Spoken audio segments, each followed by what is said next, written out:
रात काली घटाओं से घिरी हुई थी। हवा में एक रहस्यमय रोमांच था।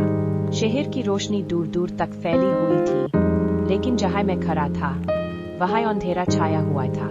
एक प्रहरी जिसकी दीवारें कहानियों से भरी हुई थीं, मेरे सामने खड़ी थी। मैंने सांस ली और अंदर जाने का फैसला किया। हवेली के अंदर एक अजीब सी खामोशी थी। धूल भरी हवा में पुरानी यादें तैर रही थी। मैं एक कमरे में पहुंचा जहां एक खिड़की से चांद की रोशनी आ रही थी। एक महिला, उसकी सुंदरता और आकर्षण ने मुझे मंत्रमुग्ध कर दिया। वह बैठी थी, उसने मेरी ओर देखा और मुस्कुराई। उसकी मुस्कान में एक रहस्य था, एक आकर्षण जो मुझे उसकी ओर खींच रहा था। हमारी बातचीत धीरे धीरे शुरू हुई। उसने अपनी कहानियां सुनाई, अपनी जिंदगी के बारे में बताया।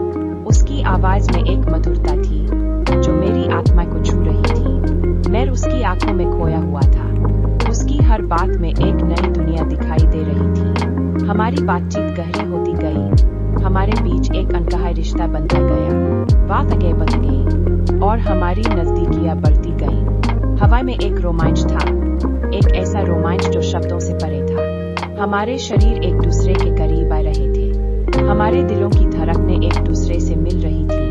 एक पल ऐसा आया जब हम दोनों एक दूसरे में खो गए, एक ऐसी दुनिया में जहां केवल हम दोनों थे। सुबह होने पर हम अलग हो गए, लेकिन हमारे बीच जो हुआ वह हमेशा के लिए हमारे दिलों में रह गया। यह एक ऐसा अनुभव था जो मुझे हमेशा याद रहेगा, एक ऐसी कहानी जो मेरे दिल में हमेशा के लिए जिंदा रहेगी। यह एक ऐसी रात थी जो मेरे जीवन की सबसे खूबसूरत रातों में से एक थी, एक रात जो मुझे हमेशा याद रहेगी।